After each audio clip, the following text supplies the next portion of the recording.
So guys আজকে আমি চলে এসেছি খরগোশের ফার্মে। প্রচুর পরিমাণে ঘাস রয়েছে এখানে খরগোশের জন্য। 10 প্যাকেট বিড়ি আমার আনিয়ে দেবা, ও খরচ করবা না। সো গাইস ফাইনালি খরগোশের বাচ্চা চলে এসেছে। এই দেখো কাছেও চলে এসেছে আজকে খরগোশের বাচ্চা। আমি ঘরে থেকে ভয় করতে জানো, চিবাটাতে এতবার ডাটা মরিয়ে গেল, ইয়ার এতবার যা যা যা যা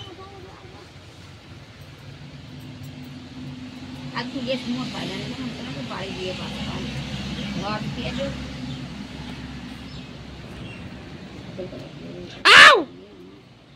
জীবনে কারণ আমি 5 দিন বিরিয়ানির বাড়ি গেলে খাই আসতে পারি, বিরিয়ানির মেয়েদের বাড়ি গেলে আমি আমার পুরা ছাড়ি করি। আমার আর বাড়ি আর সে ডাক্তার গেলেও আর দিন করে থাকতেই পারবো। সে সুধাংশ কইয়ে গেলে জমা সে যায় আর যাওয়া হইলে